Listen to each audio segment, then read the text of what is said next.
Είμαστε και φέτος εδώ για να γιορτάσουμε την γιορτή που κατεξοχήν είναι η γιορτή των παιδιών, τα Χριστούγεννα. Οι γιορτές και οι τελετές είναι σημαντικές. Αφενός δείχνουν την ομαλότητα στο πέρασμα του χρόνου, αφετέρου μας δίνουν την δυνατότητα να ξεφύγουμε από την καθημερινότητα, να έρθουμε πιο κοντά, να ασχοληθούμε με τους δικούς μας ανθρώπους και με τον εσωτερικό εαυτό μας. Απόψε λοιπόν το σχολείο μας θα γιορτάσει τα Χριστούγεννα και τη γιορτή του καινούριου χρόνου. Θέλω να ευχαριστήσω πρώτα-πρώτα τον κύριο Άγγελο Μουρελάτο και τον κύριο Γρηγόρη Βλαχούλη, οι οποίοι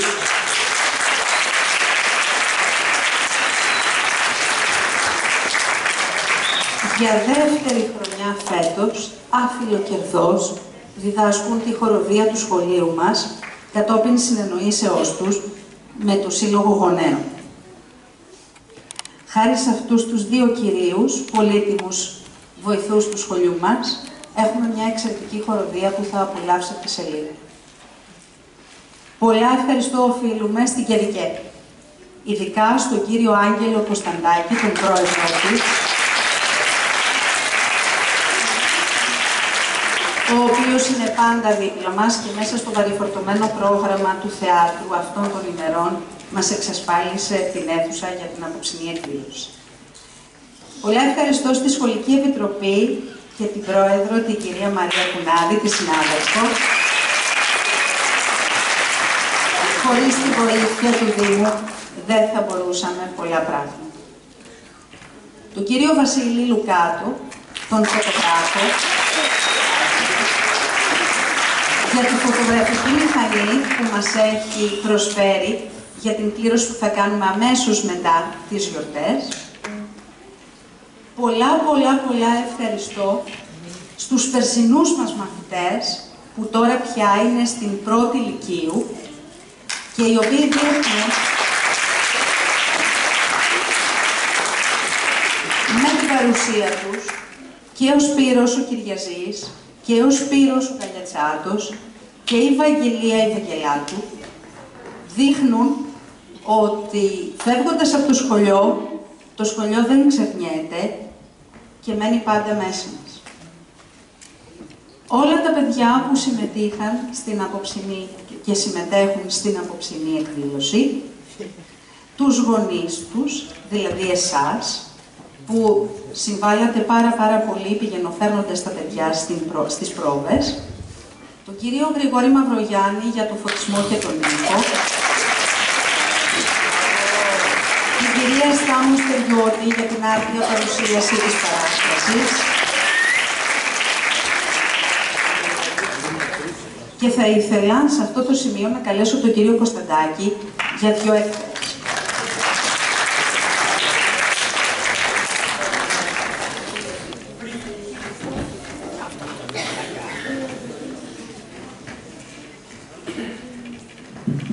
Σεβαστοί πατέρες της Εκκλησίας μας, κυρίες και κύριοι, αγαπητοί γονείς και παιδιά, καλησπέρα σε όλους και χρόνια πολλά.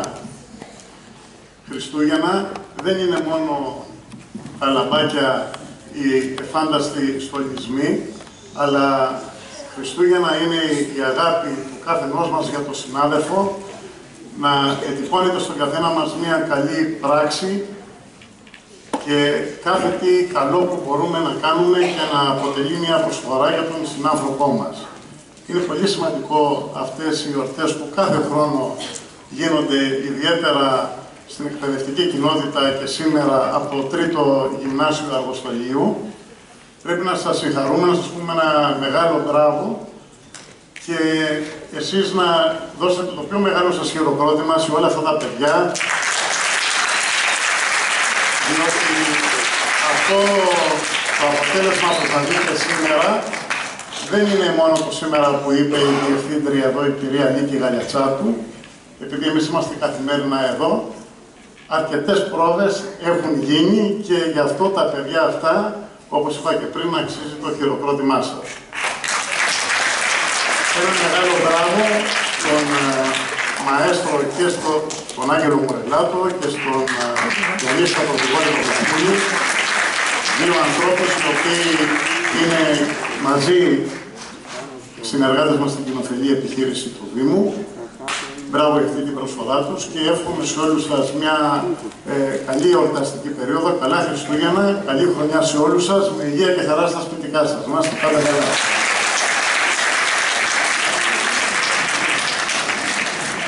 Στα σχολεία δεν θα μπορούσαμε να κάνουμε πολλά πράγματα αν δεν είχαμε δίπλα μας τους γονείς, εσάς. Το προηγούμενο Συμβούλιο Γονέων και Κηδεμόνων προσέφερε όσα μπορούσε και όσα δεν μπορούσε στο σχολείο και θα ήθελα να παρακαλέσω την κυρία Αναστασιάδου, είναι η απερχόμενη, η απελθούσα πρόεδρος, να απευθύνει τις ευχές της.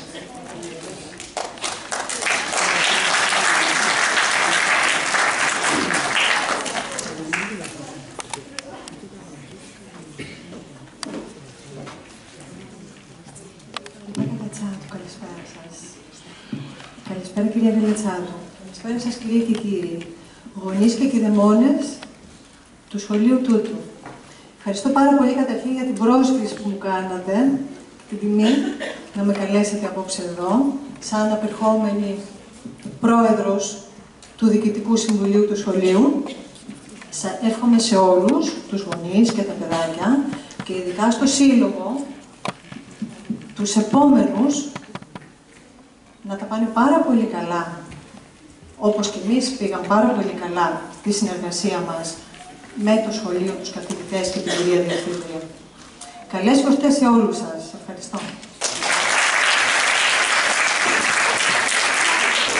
Ο νέος πρόεδρος, ο κύριος Ανδρέας Καλογυράτος. Καλησπέρα. Και εγώ με τη σειρά μου θα ήθελα να σας καλωσορίσω στην απόψινική χριστουγεννιάτικη γιορτή του σχολείου που έχουν ετοιμάσει οι μαθητές στη συνεργασία με τους καθηγητές. Σας εύχομαι να περάσετε μια όμορφη βραδιά. Επίσης θα ήθελα να σας ενημερώσω ότι μετά το τέλος της εκδήλωσης ο σύλλογος μας θα προσφέρει, έχει φτιάξει ένα γιορτινό μπουφέ με πολύ ωραία γλυκίσματα και δέσματα. Μπορεί να περάσετε να σας κεράσουμε μετά το πέρας της εκδήλωσης. Επίσης, να σας ενημερώσω ότι υπάρχει και ένα χριστουγεννιάτικο γιορτινό μπαζάρ, το οποίο έχει φτιαχτεί με ιδιαίτερο μεράκι και ζήλο από τους καθηγητές. Έχουν βοηθήσει και οι μαθητές και οι γονείς και είναι πολύ σημαντικό αυτό, γιατί τα χρήματα που θα συγκεντρωθούν θα βοηθήσουν κάποιες ανάγκες του σχολείου μας. Επίσης, θα ήθελα να ευχαριστήσω και τον πρόεδρο της ΚΕΔΙΚΕ, τον Άγγελο, ο οποίος για μία ακόμη φορά, για μία ακόμη χρονιά μας παρεχώρησε το χώρο του Δημοτικού Θεάτρου, καθώς οι υποδομές και οι χώροι του σχολείου μας δεν επαρκούν για να διοργανώσουμε τέτοιου είδους εκδηλώσεις. Και τέλος, θα ήθελα να ευχηθώ σε όλους καλά Χριστούγεννα, καλή χρονιά, με υγεία, ευτυχία, ευημερία και στα παιδιά μας, τους μαθητές και τις μαθήτριες του Τρίτου. Επίσης, καλή πρόοδο και καλό μυαλό. Ευχαριστώ.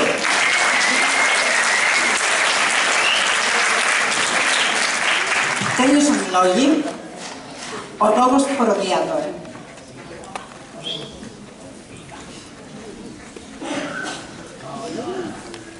Άγγελε, πρέπει να το κλείσω. Πρέπει να το κλείσω, λέτε.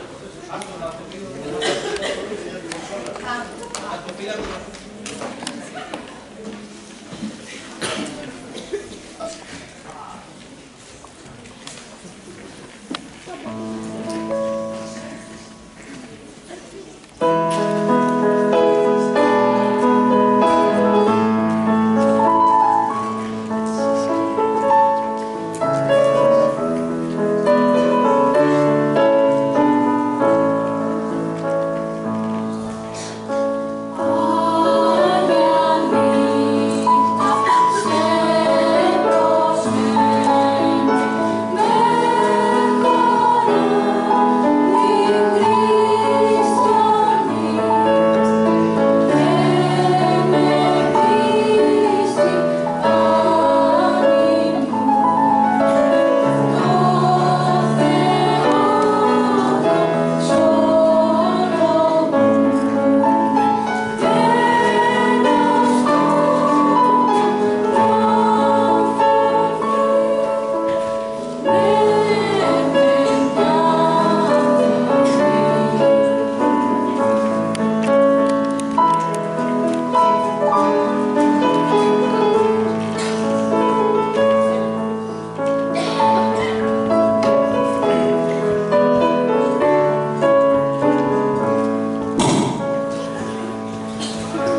πολύ γνωστό που ξέρετε σίγουρα τα λόγια. Αυτό θα πω πίσω από το λόγια. Οπότε πρέπει να το αγωνίσετε μαζί μου.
Συνεχίζοντας την γιορτή, θα ήθελα να καλέσω τον Αρχιμανδρίτη Σπυρίδωνα Πετινάτο, τον Παπασπύρο μας, να μας ευχηθεί για τα Χριστούγεννα.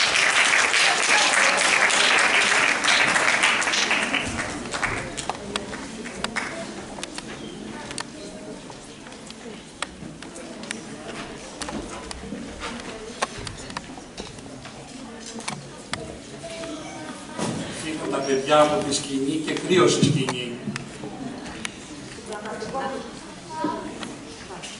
Με τέτοιους καθηγητές και τέτοιους γονείς γίνονται θαύματα. Και τα θαύματα είναι τα παιδιά. Και εγώ με τη σειρά μου θα ήθελα να ευχαριστήσω, μάλλον πολλά ευχαριστώ, να πω εκ μέρους της Μητροπόλεως με την πρόσκλησή σας, να χαρούμε και εμείς με τη χαρά σας και να γιορτάσουμε με τη γιορτή σας. Να μεταφέρω τις πατρικές ευχές και ευλογίες του Σεβασμιωτάτου Μητροπολίτου μας. Κάποια άλλη υποχρέωση τον ανάγκασε να μην παρευρεθεί κοντά εδώ. Μου είπε όμως να μεταφέρω πραγματικά την αγάπη του και το ενδιαφέρον του.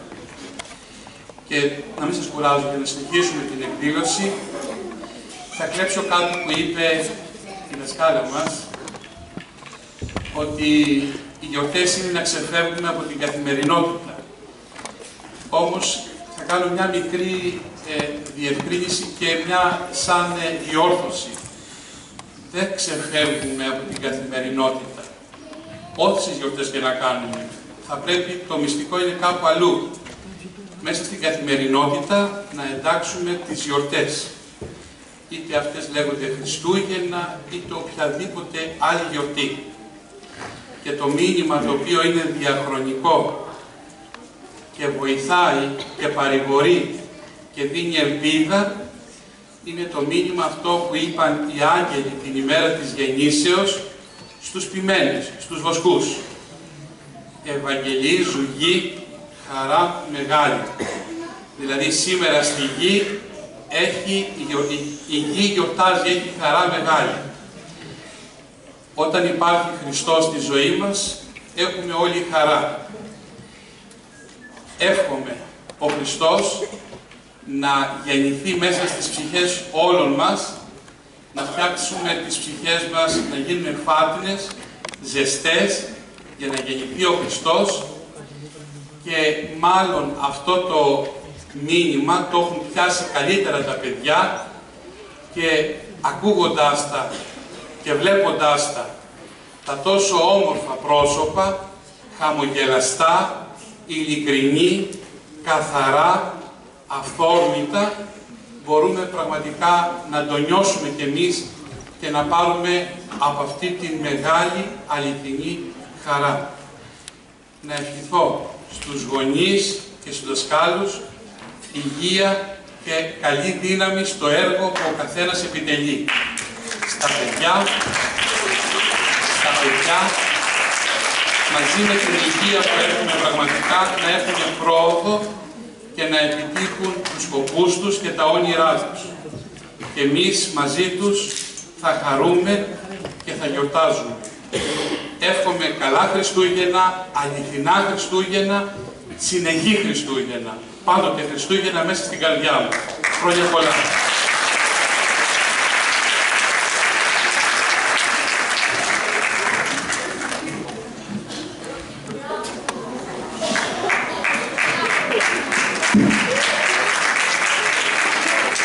Ένα παραμύθι θα παρακολουθήσετε τώρα, με πολύ σημαντικό νόημα. Ψυχή της απόψινής εκδήλωσης, η κυρία Νεοφύτου. Την ευχαριστούμε από καρδιά. Ευχαριστούμε Σοφία πολύ για την απόψινή. Ευχαριστούμε πολύ και την κυρία Γεωργακάκη για την πολύτιμη βοήθεια.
όπου είδε κι αυτό στα αστέρι και κίνησε να τα ακολουθήσει.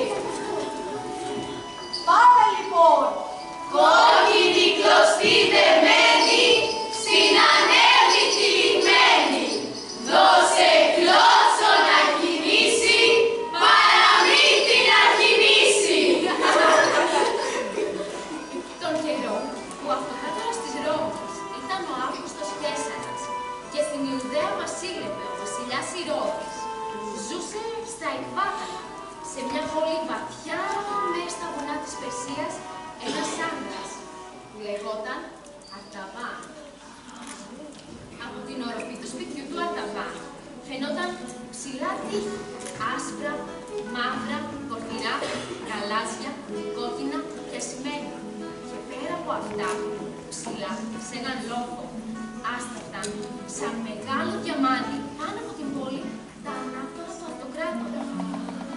Το σπίτι του Αρταβάν ήταν τριγυρισμένο από έναν πανέμορφο κήπο, γεμάτο λουλούδια και φοροφόρα δέντρα. Φωτιζόταν από κελαριστά ριάλια και γέμιζε μουσική από αναρρύθμιτα πουλιά. Στη μέση του κήπου ορθωνόταν ένας φίλος, ψηλότερος και από τα πιο ψηλά δέντρα. Από το παράθυρο αυτού του πύργου έφυγε συχνά, σαν κάτι νύχτα, ένα λιχνάρι, αφού εκεί ήταν το εργαστήρι του Αρταβάν. Ο Αρταβάν ήταν ο παδός της πίστης, του Ζωροάστρης. Μελετούσε λοιπόν τη διαρκή πάλι ανάμεσα στις δυνάμεις του καλού και του κακού. Εξερευνούσε τα μυστικά της φύσης και, προπάντων, τα μυστικά του ουρανού της νύχτας. Ο Αρταβάν είχε 3 φίλους.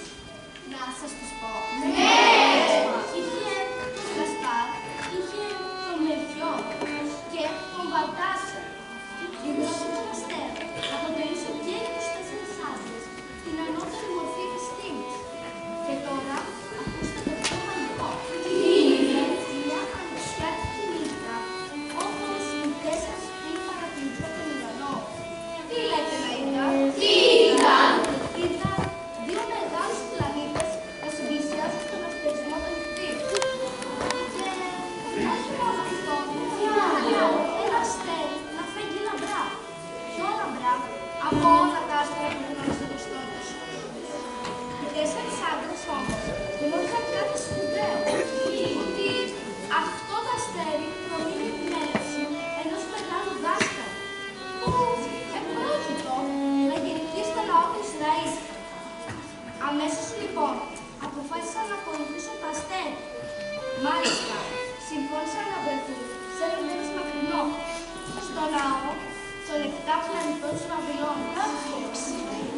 Από εκεί, με ένα καραβάνι εφόδους, θα ακολουθούσαν το αστέρι μέχρι τα Ιεροσόλυμα για να προσκυνήσουν το βρέφος.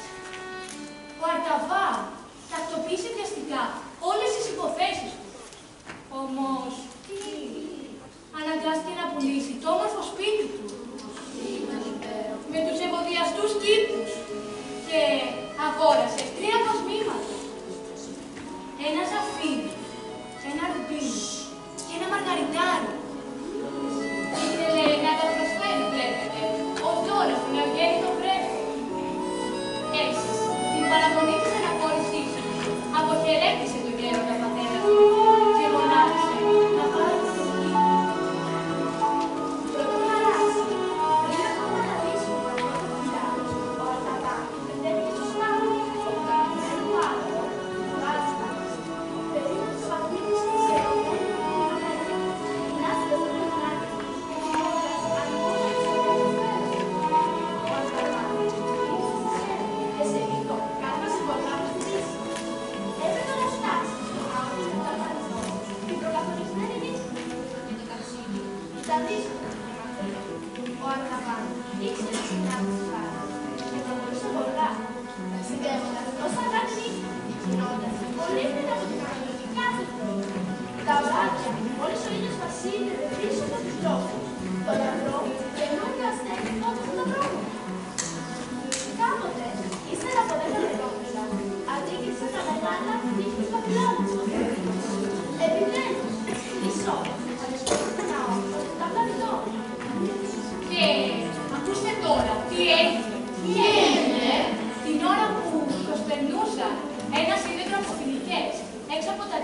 πόλης.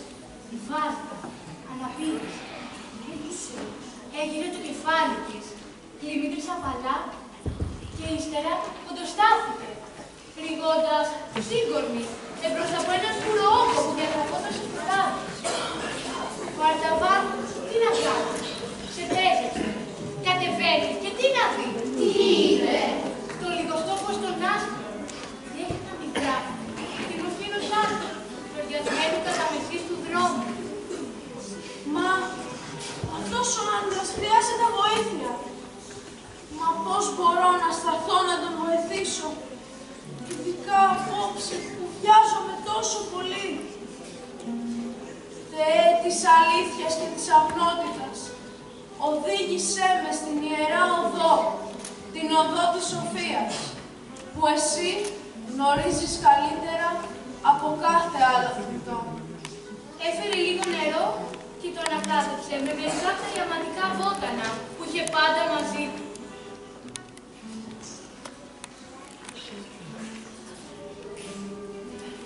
Ποιος είσαι, ξένε, και γιατί με φέρεις πάλι πίσω στη ζωή? Μη φοβάσαι, καλέ μου άνθρωπε. Λέγομαι Αρταβάν. Έρχομαι από τα εκβάτα και πηγαίνω στο Ιεροσόλυμα για να προσκυνήσω αυτόν που θα γεννηθεί βασιλεύς των Ιουδαίων. Όμως, συγχώρεσέ με, φοβάμαι να μείνω περισσότερο μαζί σου. Βλέπεις, το καραβάνι που με περιμένει μπορεί να φύγει χωρίς εμένα. Αλλά δεν θα σε αφήσω έτσι. Πάρε όλο το κρασί και όλο το ψωμί που έχει απομείνει. Και τούτο το φάρμακο από ιαματικά βότανα. Θα το χρειαστείς. Ήρθε ο Θεός του Αβραάμ και του Ισαάκ και του Ιακώβ να σε ευλογεί και να σου φέρνει ειρήνη. Και τώρα άκου, κάτι που θα σου πω, παιδί μου, με προσοχή. Ο Μεσσίας δεν θα γεννηθεί στα Ιεροσόλυμα, αλλά στη Βιθλεέμ της Ιουδαίας. Ήρθε ο Κύριος να σου οδηγήσει εκείνο το μέρος με ασφάλεια, τη μελέτη και μου έδωσε στη ζωή. Ήταν περασμένα μηχάνικα. Ο Αρταβάν συνέχισε να καλβάζει την οργά μέσα στη σιωπηλή πεδιάδα. Αλλά όταν έφτασε στο ναό των 7 πλανητών, οι φίλοι του δεν φαίνονταν πουθενά. Τότε, σε μια άκρη του ναού, είδε ένα μικρό σωρό από πέτρες και κάτω από αυτές ένα κομμάτι περγαμηνί. Ανέβηκε, σήκωσε την περγαμηνί και διάβασε.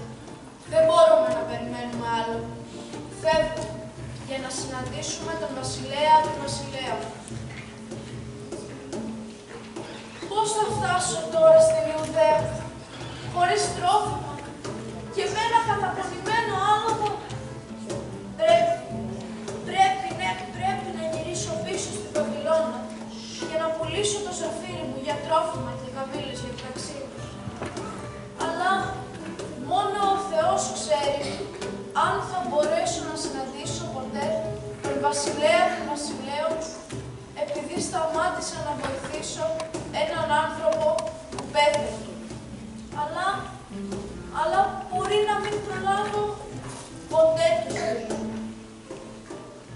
Ο Αρταβάν γύρισε λοιπόν στη Βαβυλώνα.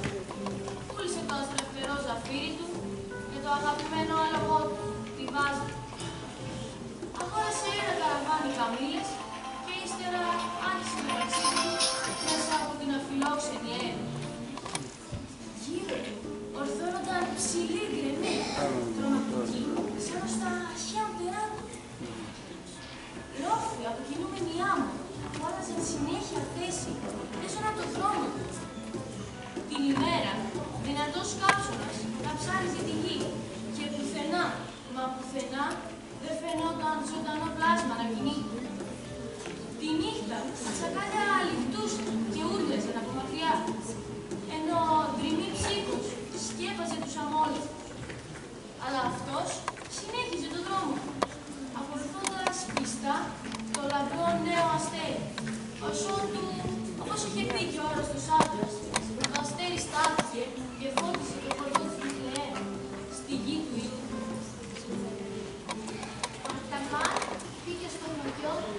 τους ελπίδων. Τώρα θα κατάφερνε επιτέλους να προσφέρει το μαργαριτάρι και το ρουμπίνι του στο βασιλιά. Αλλά οι δρόμοι του χωριού ήταν έρημοι. Αναρωτήθηκε μήπως οι άντρες είχαν ανεβεί στα βοσκοτόπια να μαζέψουν τα πρόβατά τους. Τότε ακούσε τι έγινε. Τι έγινε? Μιας πέτρινης καλύβας άκουσε κάποιον να βγάζει γαλιά.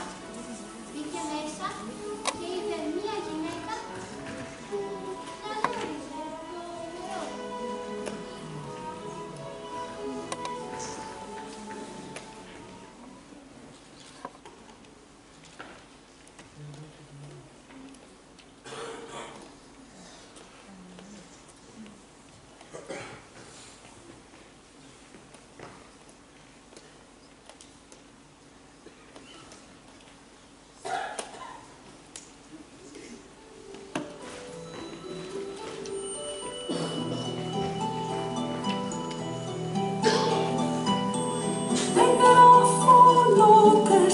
Για να ακουστούν δεν λέω λέξεις να υποθούν με το φεγγάρι μου στο κενό θέλω να σμίξω γη και ουρανό και παστρό μου που μ' ακολουθεί θα μου οδηγήσει τη νύχτα αυτή σε μια αγκαλιά που με σολαβεί μακριά του κόσμου σου τη βοή.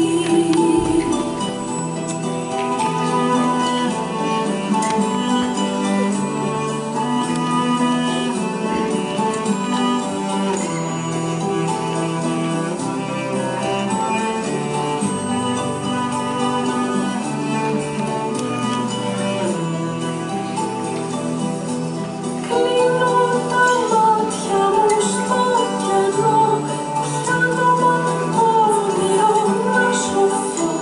Πάρω πως είπα πάρα πολλά, κλείνω το στόμα πριν να μ' αργά. Καλησπέρα. Μήπως Ανέτα είδες 3 ξένους άντρες να περνούν από εδώ κοντά? Καλησπέρα. Δεν ξέρω. Θα σε γελάσω. Στάσου. Ναι. Τώρα που το θυμάμαι, πριν από μερικές μέρες έπεσαν 3 ξένοι από την Ανατολή. Είπαν μάλιστα ότι ένα άστρο τους οδήγησε στο μέρος όπου έμενε ο Ιωσήφ από την Ναζαρέτ με τη σύζυγό του και τον νεογέννητο παιδί. Φήμες ακούγονται ότι οι άντρες πρόσφεραν πολλές τιμές στο τρένο και πολλά φόρα. Αλλά, κοίταξε γιώτες, εξαφανίστηκαν ύστερα απολύτως.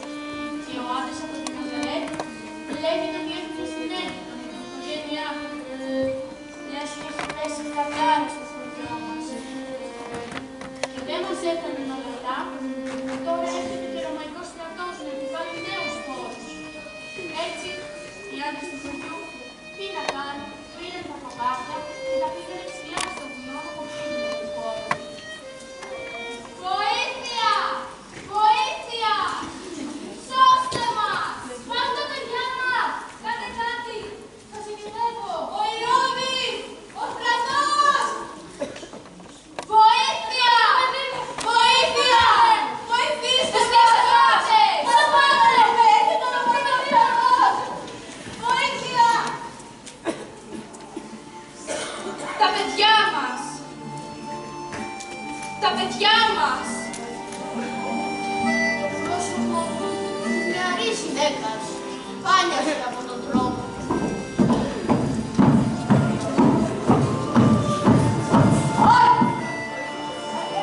Είμαι μόνος μου εδώ. Και αν με αφήσεις την ησυχία μου, θα σου δώσω τούτο εδώ το κόσμο. Πάρτε, είναι μεγάλη αξία.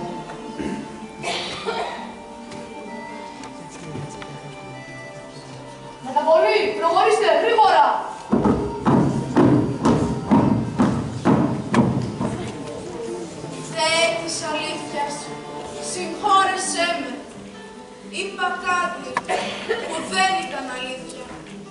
να σώσω τη ζωή ενός παιδιού. Μόνο ο Θεός ξέρει, τώρα που έδωσα και το δεύτερο από τα δώρα μου, αν θα καταφέρω ποτέ να προσκυνήσω τον βασιλέα των βασιλέων. Καλέ μου άνθρωπε, επειδή έχεις τη ζωή του παιδιού μου, ήρθε ο Κύριος να σε ευλογεί και να σε φιλάει. Ήρθε ο Κύριος να στρέψει το πρόσωπό του σε σένα και να σε ελεήσει. Ήρθε ο Κύριος να σου δίνει ειρήνη και τώρα και για όλη σου τη ζωή, καλέ μου άνθρωπε. Σε ευχαριστώ μέσα από τα βάθη της καρδιάς μου. Ο Αρταβάν έφυγε λοιπόν με τις ευλογίες της γυναίκας και ξέρετε που πήγε. Πού πήγε? Κίνησε προς τη μακρινή Αίγυπτο, ρωτώντας παντού για την οικογένεια που του φιλέ. Αλλά δυστυχώς κανένας δεν τους είχε δει. Και το άστρο είχε εξαφανιστεί πια από τον ουρανό της νύχτας. Και ο Αρταβάν δεν ήξερε που να συνεχίσει την έρευνά του. Έτσι πήγε σε ένα σοφό Εβραίο ραμπίνο και ζήτησε την πολύτιμη συμβουλή. Γε μου, οι γραφές έχουν προβλέψει ότι ο βασιλεύς των βασιλέων θα απομαστεί και θα περιπλανηθεί από τους ανθρώπους. Δεν θα τον βρεις να ζήσει ανάγκη, ούτε μαζί με τους πλουσίους και τους ισχυρούς. Αν τον γυρεύεις, ψάξε ανάμεσα στους φτωχούς και στους ταπεινούς, στους λυπημένους, στους ασθενείς και στους πρόσφυγες. Τα χρόνια περνούσαν και ο Αρταβάν συνέχισε το ταξίδι του, γυρεύοντας πάντα την οικογένεια του Βιθλέμ στα πιο φτωχά μέρη. Περνούσε από πόλεις όπου οι άνθρωποι υπέφεραν από πείνα. Περνούσε από τόπους όπου οι άνθρωποι πέθαιναν από αρρώστιες. Και παρόλο που δεν έβρισκε πουθενά τον βασιλέα των βασιλέων να τον προσκυνήσει, έβρισκε πολλούς ανθρώπους να βοηθήσει. Όπου πήγαινε, έδινε τροφή στους πεινασμένους, έδινε τους γυμνούς, θεράπευε τους ασθενείς και επισκεφτόταν τους φυλακισμένους. Και τα χρόνια του περνούσαν γρήγορα. Κάπου έκανε στάση και έβγαζε από το κουγί του το μαργαριτάρι, το τελευταίο δώρο του.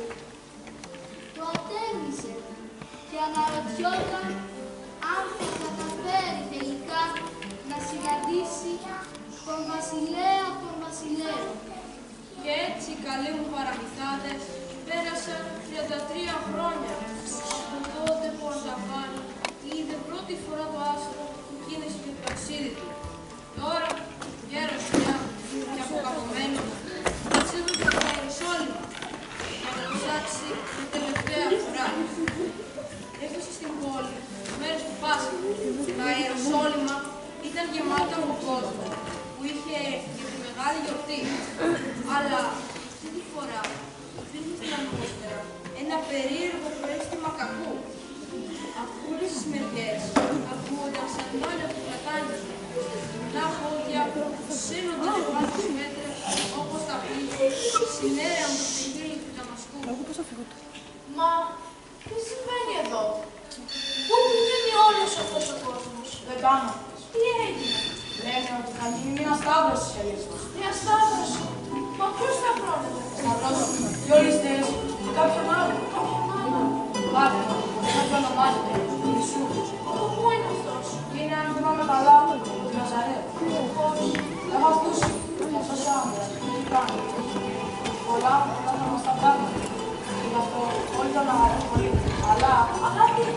οι αρχιερείς που πρεσβύτεροι της Μέθης λένε ότι πρέπει να θανατωθεί. Μα γιατί? Γιατί αποκαλεί τον εαυτό του Υιό του Θεού.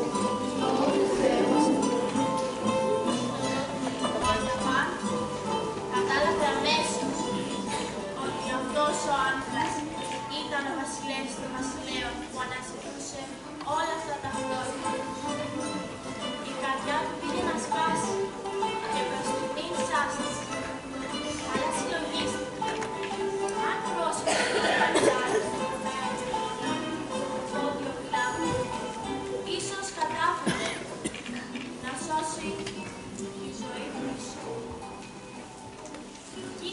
μυστικά προστιμή της Δαμασκού.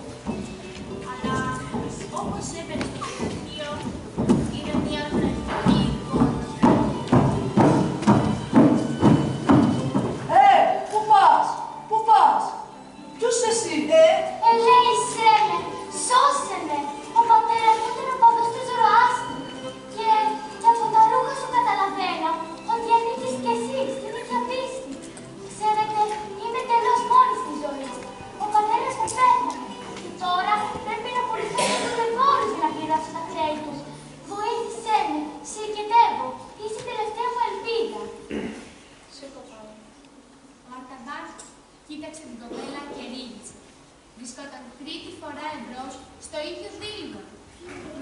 Να κρατήσει το κόσμημά του για να το κάνει δώρο στον βασιλέα των βασιλέων ή να το δώσει για να σώσει ένα συνάνθρωπό του. Καταλάβαινε όμως ότι θα ήταν μια πραγματική πράξη καρδιάς να σώσει το αβόητο κορίτσι. Ο Αρταβάν έβγαλε το ανεξήγητο μαργαριτάρι από το κουμπί του και το απόθυσε στο χέρι της κοπέλας. Να, κόρη μου, τα λύτρα σου. Αυτό να ξέρεις ότι ήταν το τελευταίο από τα δώρα που φιλούσα για τον βασιλέα των βασιλέων. Αυτόν που έτσι κι αλλιώς πριν από λίγο μου είπαν ότι σταυρώνεται.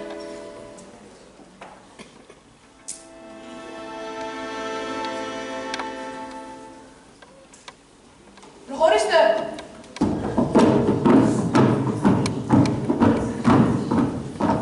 Τη στιγμή που μιλούσε, έγινε κάτι τρομακτικό. Ο ουρανός σκοτίνησε και ο δρόμος άρχισε να τρέμει ολόκληρος, σαν άνθρωπος που σκαβδάζει από τον κόσμο.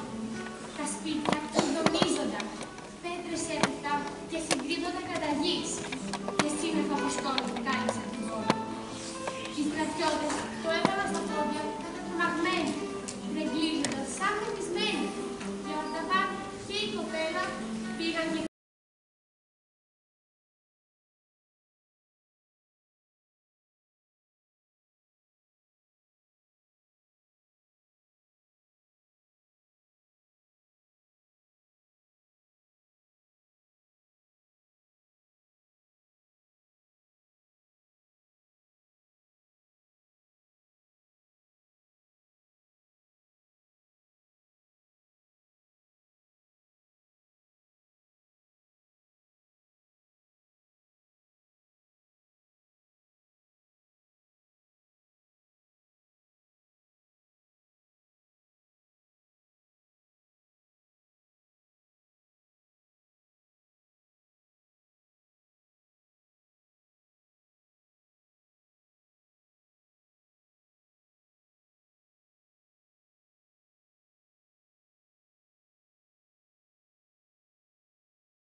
μια τελευταία φορά. Τότε, ένα βαρκεραμίδι έφυγε τη σκηνή, έπεσε, δυστυχώς, φίλησε, τώρα να πάω στον πρώτο. Όπως η κοπέλα, έστειμα του πάνω, νομίζοντας ότι το γέρο του πατέρας είναι νεκρό. Ακούστηκε μέσα από το σκοτάδι μια φωνή, πολύ σιγανή και πολύ ήρεμη, σαν το να έχεις πάντα που ειρήνη. ερχόταν από μακριά. Όταν πεινούσα, εσύ μου πρόσφερες τροφή. Όταν ήμουν γυμνός, εσύ με έτησες. Όταν ήμουν λυπημένος, εσύ με παρηγόρησες. Ό,τι έκανες, ακόμα και για το πιο ταπεινό παιδί μου, για μένα το έκανες. Άρα, κατάφερες να με συναντήσεις εμπροβάν, στο πρόσωπο όλων αυτών των δυστυχισμένων ανθρώπων, που εσύ τους πρόσφερες απλόχερα την αγάπη σου. Ένα γαλήνιο